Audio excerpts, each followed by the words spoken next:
എത്രയെത്ര പെൺകുട്ടികളാണ് കണ്ണുനീര് കുടിച്ചുകൊണ്ട് ഇനി ഞങ്ങൾക്കൊരു വിവാഹം വേണ്ട എന്ന് പറഞ്ഞ് പ്രതിജ്ഞയെടുത്ത് വീടിനുള്ളിൽ കഴിയുന്നതെങ്കിൽ നാണമില്ലേ യുവാക്കളെ, യുവതികളെ?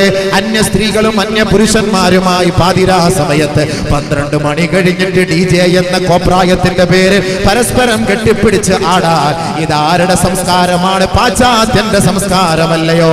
ഇന്തോനേഷ്യക്കാരന്റെ സംസ്കാരമല്ലയോ? തായ്ലൻഡുകാരന്റെ സംസ്കാരമല്ലയോ? തായ്ലൻഡുകളുടെ സ്വഭാവം എന്താണ്? ആണും പെണ്ണും ഒരുമിച്ചാണ് യാത്ര, കെട്ടിപ്പിടിച്ചുകൊണ്ടാണ് യാത്ര. എന്റെ ഭാര്യയ്ക്ക് അവനോടൊപ്പം യാത്ര ചെയ്യാം, അവന്റെ ഭാര്യയ്ക്ക് എന്നോടൊപ്പം യാത്ര ചെയ്യാം. എന്റെ മക്കൾക്ക് അവനോടൊപ്പം നൃത്തം ചവിട്ടാം, അവന്റെ മക്കൾക്ക് എന്നോടൊപ്പം നൃത്തം ചവിട്ടാം. അതല്ലേ അമ്പിയാക്കൾ, ഔലിയാക്കൾ, അള്ളാഹുവിന്റെ ആരിഫീങ്ങളുടെ പാദസ്പർശം കൊണ്ട് അനുഗ്രഹീതമായ ഈ കാസർഗോഡിന്റെ നെഞ്ചത്ത് നാം കാണുന്നത്? എത്രയെത്ര പണ്ഡിതന്മാരും എത്രയെത്ര ഉലമാക്കളും പരിശുദ്ധമായ മിമ്പറിലൂടെയും മെഹ്റാബിലൂടെയും ഗർജിച്ചിട്ട് ഈ സമുദായത്തിന് വല്ല മാറ്റമുണ്ടോ? മാറ്റമുണ്ടോ? വകുന്നാ നഖൂദു മഅൽ ഖായിദീൻ. ആയത്തുകളും പരിശുദ്ധ ഖുർആനുകളും ഒരു തമാശയല്ല, ഒരു ബാലപാഠമല്ല, ആഖിറത്തിന്റെ വിളക്കാണ്. പരിശുദ്ധ ഖുർആനിലൂടെ ആഖിറത്തിന്റെ വിജയത്തിന് വേണ്ടി ആരൊരാൾ പരിശ്രമിച്ചാൽ അവന്റെ ഖബർ അവന് അനുകൂലമായിരിക്കും, ആഖിറം അവന് അനുകൂലമായിരിക്കും. അതല്ല എങ്കിൽ ഖബർ വെറുതെ വിടുകയില്ല. ഖബറിനകത്ത് നിന്നോടൊപ്പം തുള്ളിച്ചാടി നൃത്തം ചവിട്ടിയ ഒരാൾ പോലുമില്ല. ഒറ്റപ്പെട്ട ഇരുണ്ട തുരുത്തിനകത്തേക്ക് കിടക്കേണ്ടവനാണ്. ഇന്ന് കറണ്ടില്ല എങ്കിൽ 1 മണിക്കൂറോ 2 മണിക്കൂറോ സമയം സ്വസ്ഥമായി വീട്ടിനകത്ത് കഴിയാൻ നമുക്ക് സാധ്യമല്ല എങ്കിൽ നമ്മൾ തണുപ്പ് തേടി ശീതള ഛായയിലേക്ക് വീടിന്റെ ഉള്ളിൽ നിന്ന് പുറം ഭാഗങ്ങളിലേക്ക് നെട്ടോട്ടം ഓടുന്നുവെങ്കിൽ സഹോദരാ, സഹോദരാ, 6 അടി മണ്ണിന്റെ ഇരുണ്ട മുറിയിലേക്ക് പോകേണ്ടവനല്ലേ? ആ ആഖിറത്തിലേക്ക് കടക്കേണ്ടവനല്ലേ? വിചാരണയ്ക്ക് വിധേയനാകേണ്ടവനല്ലേ? അതിനെ കുറിച്ച് നിനക്ക് ധാരണയുണ്ടോ? ചിന്തയുണ്ടോ? കേവലം 1 മണിക്കൂറോ 2 മണിക്കൂറോ പാതിരാ സമയത്ത് അന്യ സ്ത്രീകളും അന്യ പുരുഷനും ഒരുമിച്ചിരുന്നു കൊണ്ട് നൃത്തം ചവിട്ടുമ്പോ അല്ലാഹുവിന്റെ റഹ്മത്ത് ആ നാട്ടിലുണ്ടാകുമോ? ആ വീട്ടിലുണ്ടാകുമോ? ഇത് കേവലം പാശ്ചാത്യന്റെ അഴിഞ്ഞാട്ടമല്ലയോ? അതല്ലയോ സാമ്പത്തിക മാന്ദ്യത്തിന് നാം ഇന്ന് തുടക്കം കുറിച്ചിട്ടുണ്ടെങ്കിൽ, സാക്ഷ്യം വഹിച്ചിട്ടുണ്ടെങ്കിൽ, റിസ്കിന് വേണ്ടി, വിഭവത്തിന് വേണ്ടി വിദേശങ്ങളിൽ നമ്മുടെ സഹോദരങ്ങൾ ഭക്ഷണമില്ല, ജോലിയില്ല, ക്രൈസിസ് പിടിപെട്ട് മടങ്ങി വരികയാണ്. കാരണം എന്തെന്നറിയുവോ? കാരണം എന്തെന്നറിയുവോ? നിശാ ക്ലബുകളെ കൊണ്ട് നിറഞ്ഞിരിക്കുകയാണ്. പാതിരാ സമയങ്ങളിൽ തെരുവോരങ്ങളിലൂടെ 10 റിയാലിനും 20 റിയാലിനും 50 ദിർഹമിനും തന്റെ ശരീരത്തിന്റെ വസ്ത്രങ്ങളെ തുറന്നുകൊടുത്ത് അന്യപുരുഷനെ മാടി വിളിക്കാനും പച്ചമാംസം കൊത്തി തിന്നാനും കഴുകന്മാരെ പോലും നാണം കെടുത്തുന്ന തരത്തിലുള്ള പ്രവണതകളാണ് വിദേശ രാജ്യങ്ങളിൽ കാണുന്നത്. ഇന്നും കേരളത്തിന്റെ ചെറുപ്പക്കാരും അതിനകത്ത് വീണുപോയിട്ടുണ്ടെങ്കിൽ സഹോദരാ, നിന്റെ ജീവിതത്തിൽ ഒരിക്കൽ പോലും ദാരിദ്ര്യം വിട്ടുമാറുകയില്ല. ഹബീബായ റസൂലുള്ളാഹി സ്വല്ലല്ലാഹു അലൈഹി വസല്ലമ തങ്ങൾ പറഞ്ഞതെന്തെന്നറിയുമോ? ഇത്തഖുസിനാ, വ്യഭിചാരം നിങ്ങൾ സൂക്ഷിക്കണേ, സൂക്ഷിക്കണേ, വ്യഭിചാരം നിങ്ങൾ സൂക്ഷിക്കണേ.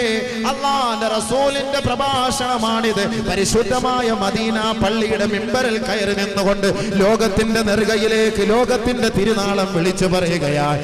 യാ അയ്യുഹന്നാസ് ഇത്തഖുസിനാ, ഏ മനുഷ്യ മക്കളെ, നിങ്ങൾ അല്ലാഹുവിനെ ഭയപ്പെടണമേ എന്ന് പറയുന്ന അതേ ഗൗരവത്തോടെ അല്ലാഹുവിന്റെ റസൂൽ ലോകത്തോട് വിളിച്ചു പറയുകയാണ്. ഏ മനുഷ്യ മക്കളെ, ഇത്തഖുസിനാ, വ്യഭിചാരവും അതുമായി ബന്ധപ്പെട്ട കർമ്മങ്ങളും സൂക്ഷിക്കണേ, സൂക്ഷിക്കണേ. ഫൈന ഫീഹി സിത്ത ഖിസാൽ, 6 കാര്യങ്ങളാണ് അതിൽ അടങ്ങിയിട്ടുള്ളത്. വെറുതെ ഒരു പ്രവാചകൻ പറയുവോ? വെറുതെ ഒരു ഹബീബ് പറയുവോ?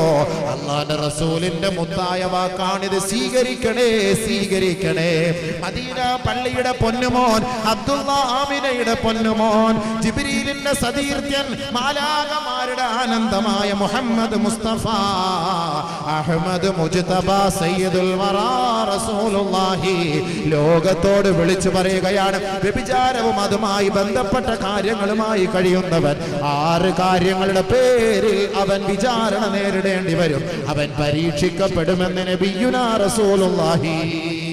ثلاث في الدنيا മൂന്ന് കാര്യം ദുനിയാവിൽ വെച്ച് തന്നെ അവൻ അനുഭവിച്ചേ മതിയാവോ. അല്ലാഹുവിന്റെ റസൂലിന്റെ വാക്കുകൾക്ക് ഇതുവരെക്കും കോട്ടം സംഭവിച്ചിട്ടില്ല. ലോകത്തോട് പഠിപ്പിച്ചുവോ അത് ഈ ലോകത്ത് അത് സാക്ഷ്യം വഹിച്ചിട്ട് തന്നെയുണ്ട്. ആ ഹബീബായ തങ്ങൾ പറയുകയാണ്, വ്യഭിചാരത്തിന്റെ ഒരു ഭാഗമല്ലയോ നൃത്തവും ഡാൻസുമെല്ലാം. അന്യ പെണ്ണിന്റെ കൈക്ക് പിടിച്ച് അന്യ പെണ്ണിനെ ചുംബിച്ച് അന്യ പെണ്ണിന് വളയിട്ട് കൊടുത്ത് അന്യ പെണ്ണിന്റെ കൈയുമായി കോർത്തിണക്കി അവരുടെ ഇടയിലൂടെ ഡാൻസും നൃത്തവും ചവിട്ടല്ലത് വ്യഭിചാരത്തിന്റെ ഭാഗമാണ്. എത്രത്തോളം എന്ന് വെച്ചാൽ അല്ലാഹുവിന്റെ റസൂൽ വ്യഭിചാരത്തെ കുറിച്ച് പറയുമ്പോൾ ഹബീബായ തങ്ങൾ വളരെ ഗൗരവത്തോടുകൂടി പറയുന്ന ഒരു ഭാഷ്യമുണ്ട്. നമ്മുടെ സ്വന്തം ഭാര്യയെ നാം ശാരീരികമായി ബന്ധപ്പെടുമ്പോ ഈ നാട്ടിലെ ഏതെങ്കിലും ഒരു പെണ്ണിനെ തന്റെ മനസ്സിൽ ചിന്തിച്ചുകൊണ്ട് തന്റെ ഭാര്യയുമായി ബന്ധപ്പെട്ടാൽ അത് വ്യഭിചാരത്തിന്റെ ഒരു ഭാഗമാ, വ്യഭിചാരത്തിന്റെ ഒരു ഭാഗമാണ്. വീട്ടിൽ പോകുമ്പോ തുടുതുടുത്ത പെണ്ണുങ്ങളെ കാണുമ്പോ ഇവളെ കിട്ടിയാൽ കൊള്ളാമെന്ന് ആഗ്രഹിക്കുന്ന ചെറുപ്പക്കാരാ, അവളുടെ അതേ മനോഭാവം മനസ്സിൽ കരുതി അവളുടെ വട്ടമുഖം, അവളുടെ മാറിടം, അവളുടെ അടിവയറ് ഇതെല്ലാം തന്റെ മനോമുഖരത്തിൽ ഓർത്തുകൊണ്ട് സ്വന്തം ഭാര്യയുമായി ഹലാലായ ബന്ധം നീ നടത്തുകയാണെങ്കിൽ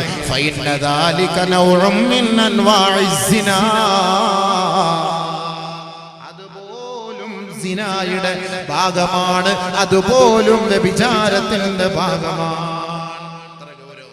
അന്യ പെണ്ണിനെ ഓർത്തിട്ട് നമ്മുടെ ഭാര്യയെ ബന്ധപ്പെട്ടാൽ അത് വ്യഭിചാരം. ആലോചിച്ചു, ചിന്തിച്ചു, ഇത്ര ഗൗരവം. അപ്പൊ അന്യ പെണ്ണായിട്ട് ഇങ്ങനെ ആടാവോ? അന്യ പെണ്ണായിട്ട് പോയിട്ട് രാത്രി ആടാവോ? ആടിക്കോ. അതിവിടെ എന്താ പ്രശ്നം? ഒരു പ്രശ്നമില്ല. അള്ളാഹ് പറഞ്ഞെന്താ?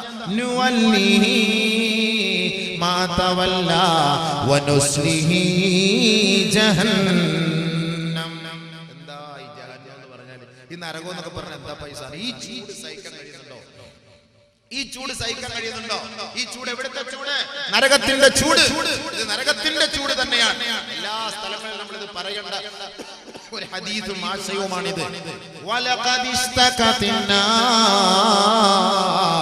നബിയുനാ റസൂലുള്ളാഹി സ്വല്ലല്ലാഹു അലൈഹി വസല്ലമ തങ്ങൾ പറയുകയാണ്, ഖബറിന് നാവുള്ളതുപോലെ നരകത്തിനും നാവുണ്ട്. ആ നരകത്തിന്റെ നാവ് കൊണ്ട് നരകം സംസാരിക്കുകയാണ്, റബ്ബിന്റെ കോടതിയിലേക്ക് ആവലാതിപ്പെടുകയാണ്. നരകം അല്ലാഹുവിനോട് അപേക്ഷിക്കുകയാണ്, പരാതി പറയുകയാണ്. ഫഖാലത്ത് യാ റബ്ബി, അല്ലാഹുവേ അകല ബഅദീ ബഅദാ, ചൂട് സഹിക്കാൻ കഴിയുന്നില്ല നാഥനെ, പടച്ചവനെ, ഈ ചൂടിന്റെ ക്രൂരതയാൽ ഞാൻ സ്വയമേ നശിച്ചു കൊണ്ടിരിക്കുകയാണ്, അതുകൊണ്ടൊരു പരിഹാര മാർഗം നീ കാണണേ എന്ന് നരകം അല്ലാഹുവിനോട് അപേക്ഷിക്കുകയാണ്. ഫഅദിന ലഹാ ബിനഫസൈൻ, രണ്ട് പ്രാവശ്യം നരകത്തിന് നിശ്വസിക്കാൻ അല്ലാഹു അനുവാദം നൽകി. ഒന്ന് നഫസുൻ ഫിസ്സിതാ വനഫസുൻ ഫിസ്സൈഫ്, കൊടും ചൂടിന്റെ സമയത്തും നീ ഒന്ന് നിശ്വസിച്ചോ, കൊടും തണുപ്പിന്റെ സമയത്തും നീ ഒന്ന് നിശ്വസിച്ചോ. അല്ലാഹുവിന്റെ റസൂൽ പറയുന്നു, ഫഅശദ്ദു മാ തജിദൂന മിനൽ ഹർരി ഫഅശദ്ദു മാ തജിദൂന മിനസ് സംഹരീർ. 21ാം നൂറ്റാണ്ടിലെ മുസ്ലിമേ, സമൂഹമേ, ചെറുപ്പക്കാരായ യുവാക്കളെ, യുവതികളെ, നീ ഇന്ന് അനുഭവിക്കുന്ന ചൂടുണ്ടല്ലോ, ഇത് നരകത്തിന്റെ ചൂടാണ്, നരകത്തിന്റെ ചൂടാണ്, നരകത്തിന്റെ നിശ്വാസമാ. ലോകത്തിന്റെ മുത്തേ മുഹമ്മദ് മുസ്തഫ സല്ലല്ലാഹു അലൈഹി വസല്ലം ഇന്ന് നാം അനുഭവിക്കുന്ന ഈ ചൂട് നരകത്തിന്റെ ചൂടാണെന്ന്, നരകത്തിന്റെ നിശ്വാസമാണെന്ന് ഹബീബുനാ റസൂലുള്ളാഹി. നാറുകും ജുസ്ഉം മിൻ 70 ജുസ്ആ മിൻ നാരി ജഹന്നം. സഹോദരിമാരെ, എല്ലാ ദിവസവും തീയുമായി ബന്ധപ്പെട്ട് കഴിയുന്നവരാണ് നിങ്ങൾ. എന്തിനാണെന്നറിയുവോ? തീയുമായി ബന്ധപ്പെട്ട് കഴിയുന്ന നിങ്ങൾക്കൊരു ഓർമ്മയാണ്, ഒരു സാമ്പിളാണ്. അല്ലാഹുവിന്റെ റസൂൽ പറഞ്ഞില്ലയോ, എന്നെ ജിബ്രീൽ നരകത്തിന്റെ ഭാഗത്തേക്ക് കൊണ്ടുപോയി. ഞാൻ നരകത്തിന്റെ ഓരത്ത് നിന്ന് നോക്കിയപ്പോ എന്റെ സമുദായത്തിലെ കൂടുതലും സ്ത്രീവർഗമാണ് നരകത്തിന്റെ തീ ഏറ്റുവാങ്ങിക്കൊണ്ടിരിക്കുന്നത്, നരകത്തിൽ പീഡനങ്ങൾ അനുഭവിച്ചു കൊണ്ടിരിക്കുന്നത്, നരകത്തിന്റെ യാതനകളും വേദനകളും കടിച്ചമർത്തുന്നത് എന്റെ സമുദായത്തിലെ സ്ത്രീവർഗമാ. ഹബീബായ റസൂലുള്ളാഹി തങ്ങൾ ആ നരകത്തിന്റെ കാഴ്ച നഗ്ന നേത്രം കൊണ്ട് കണ്ടിട്ട് പൊന്നുമോള് ഫാത്തിമയുടെ അരികിലേക്ക് വന്ന് കെട്ടിപ്പിടിച്ചിട്ട് പറഞ്ഞു, മോളെ ഫാത്തിമ, നിന്നെ നരകത്തെ തൊട്ട് ഞാനിതാ താക്കീത് ചെയ്യുന്നു മോളെ. പൊന്നുമോളെ ഫാത്തിമ, നിന്നെ എനിക്ക് നാളെ രക്ഷപ്പെടുത്താൻ കഴിയില്ല മോളെ. യാ മഅ്ശറ ഖുറൈശ് ഉൻദിറുതുകുമുന്നാർ ലാ അംലികു ലകും മിനല്ലാഹി ശൈആ. ഏ ഖുറൈശി സമൂഹമേ, ഏ ഖുറൈശി കുലപതികളെ, നിങ്ങളോട് ഞാൻ നരകത്തെ കുറിച്ച് താക്കീത് നൽകുകയാണ്. ലാ അംലികു ലകും മിനല്ലാഹി ശൈആ. എനിക്ക് നാളെ നിങ്ങളെ രക്ഷപ്പെടുത്താൻ കഴിയില്ല. ഹബീബായ പൊന്നുമോൾ, ഹബീബായ തങ്ങളുടെ പൊന്നുമോൾ ഫാത്തിമ എന്റെ കരളിന്റെ കഷണമാണെന്ന് പറഞ്ഞ അല്ലാഹുവിന്റെ റസൂലിന്റെ മുത്തുമോൾ ഫാത്തിമയെ പോലും നാളെ നരകത്തിന്റെ തീയിൽ നിന്ന് രക്ഷപ്പെടുത്താൻ അല്ലാഹുവിന്റെ റസൂലിന് കഴിഞ്ഞില്ല എങ്കിൽ നരകത്തിൽ കൂടുതലും ഈ സമുദായത്തിലെ സ്ത്രീകളാണ്. എന്റെ സഹോദരിമാരെ, അല്ലാഹുവിന്റെ റസൂലിന്റെ വാക്കാണ്. ഈ അബൂബക്കറിനോട് വെറുപ്പ് വരരുതേ, ഇതിന്റെ സംഘാടകരോട് വെറുപ്പ് വരരുതേ, ഈ വിഷയം വെച്ചതിന്റെ പേരിൽ വെറുപ്പ് വരരുതേ. അല്ലാഹുവിന്റെ റസൂലിന്റെ വാക്കാണിത്. അതുകൊണ്ട് തന്നെയാണ് എല്ലാ ദിവസവും സ്ത്രീകളെ നിങ്ങൾ തീയുമായി ബന്ധപ്പെടുന്നത്.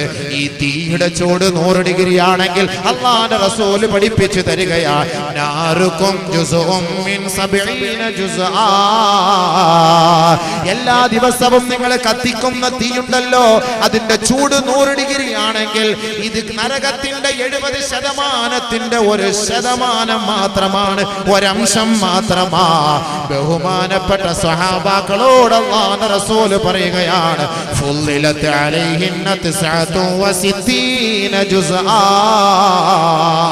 ഏ സഹാബത്തെ, ഏ സഹാബത്തെ, നാളെ നരകത്തിൽ ഇന്ന് നിങ്ങൾ കത്തിക്കുന്ന തീയേക്കാൾ 69 ഇരട്ടി തീ അധികരിപ്പിക്കപ്പെടുമെന്ന് അല്ലാഹുവിന്റെ റസൂൽ പറയുമ്പോ ഖാലൂ, സഹാബത്ത് പറയുകയാ, ഇന്നഹാല കാഫിയ യാ റസൂലല്ലാഹ്. നബിയേ, ഈ 100 ഡിഗ്രി തീയുടെ ചൂട് പോലും ഞങ്ങളെ കൊണ്ട് സഹിക്കാൻ കഴിയുന്നില്ല നബിയേ. 40 ഡിഗ്രി സെൽഷ്യസ് ചൂടിൽ ഇതാ തിളച്ചു മറിയുന്ന ഈ കാലാവസ്ഥയെ അതിജയിക്കാൻ ഞങ്ങളെ കൊണ്ട് സാധ്യമല്ല. പിന്നീട് 69 ഇരട്ടി കൂടി അധികരിപ്പിക്കുമ്പോ യാ റസൂലല്ലാഹ്, ഞങ്ങളുടെ അവസ്ഥ എന്തായിരിക്കും നബിയേ? പരിതാപകരമാണല്ലോ ഹബീബേ. അല്ലാഹുവിന്റെ റസൂൽ അതാണ് പറഞ്ഞത്, നിങ്ങൾ നരകത്തെ സൂക്ഷിക്കണേ, നരകത്തെ സൂക്ഷിക്കണേ. ഈ മുഹമ്മദിനെ നിങ്ങളെ നാളെ രക്ഷപ്പെടുത്താൻ കഴിയില്ല. സാക്ഷാൽ അല്ലാഹുവിന്റെ റസൂലിന്റെ ബീജത്തിൽ ജനിച്ച പൊന്നുമോളുകളെ, പൊന്നുമക്കളെ പോലും അല്ലാഹുവിന്റെ റസൂലിനെ രക്ഷപ്പെടുത്താൻ കഴിയില്ല എങ്കിൽ സഹോദരങ്ങളെ, സഹോദരങ്ങളെ, ഇത്തഖുസിനാ, വ്യഭിചാരത്തെ സൂക്ഷിച്ചോ, സൂക്ഷിച്ചോ. ഫഇന്ന ഫീഹി 6 ഖിസാൽ, 6 കാര്യങ്ങളാണ് അതുമായി ബന്ധപ്പെട്ടവൻ അനുഭവിക്കാൻ പോകുന്നത്. 3 ഫിദ് ദുനിയാ വ 3 ഫിൽ ആഖിറ. ഒന്ന് ദുനിയാവിൽ അവൻ അനുഭവിക്കേണ്ട 3 കാര്യങ്ങളിൽ ഫദഹാബു ബഹാഇ വജീ, ദുനിയാവിൽ അവന്റെ മുഖത്ത് നിന്ന് ഈമാൻ അല്ലാഹു അടർത്തിയെടുക്കുമത്രേ. വ്യഭിചാരവും സ്ത്രീകളുമായുള്ള ചങ്ങാത്തവും അതിന്റെ ആധിക്യത്തിൽ അഹങ്കരിക്കുന്നവൻ, അതിന്റെ പിന്നാലെ ഒളിച്ചോടി പോകുന്നവൻ, അതിന്റെ പിന്നാലെ അടിമകളായി അലഞ്ഞു തിരിയുന്നവൻ, അറിഞ്ഞോ, ഓർത്തോ, ചിന്തിച്ചോ, മനസ്സിലാക്കിക്കോ, അല്ലാഹുവിന്റെ റസൂലിന്റെ മുത്തായ വാക്കാണ്. ദുനിയാവിൽ അവൻ അനുഭവിക്കാൻ പോകുന്ന 1ാമത്തെ ചിത്രം എന്തെന്നറിയുവോ? അവന്റെ മുഖത്ത് നിന്ന് അല്ലാഹു ഈമാൻ പറിച്ചു കളയുമത്രേ. ഈമാന്റെ ഒരു സാദൃശ്യവും അവന്റെ അവന്റെ മുഖത്തുണ്ടാവുകയില്ല. സാലിഹീങ്ങളുടെ ഒരടയാളവും അവരുടെ മുഖത്തുണ്ടാവുകയില്ല. നാളെ ആഖിറത്തിൽ അവനെത്തുമ്പോ അല്ലാഹുവിന്റെ റസൂലിന്റെ കൈക്ക് പിടിച്ച് സ്വർഗത്തിന്റെ സോപാനത്തിലേക്ക് കടക്കണമെങ്കിൽ ഹബീബായ തങ്ങളെ നിങ്ങൾ എങ്ങനെയാണ് ഈ ഉമ്മത്തിനെ കുറിച്ച് മനസ്സിലാവുക എന്ന് ചോദിച്ചപ്പോ സീമാഹും ഫീ വുജൂഹിഹിം മിൻ അസരിസ് സുജൂദ്, വിശ്വാസികളാണെങ്കിൽ അവരുടെ മുഖത്ത് നിന്ന് എനിക്ക് പെറുക്കിയെടുക്കാൻ കഴിയും, വായിച്ചെടുക്കാൻ കഴിയും, എഴുതിയെടുക്കാൻ കഴിയും. സുജൂദിന്റെ സ്ഥാനത്തോടുകൂടിയാണ് ആ നെറ്റിത്തടത്തിൽ അതിന്റെ പ്രസരിപ്പ് കണ്ട് ഞാൻ അവരെ കൈക്ക് പിടിച്ച് സ്വർഗത്തിന്റെ സോപാനത്തിലേക്ക് കൊണ്ടുപോകുമത്രേ.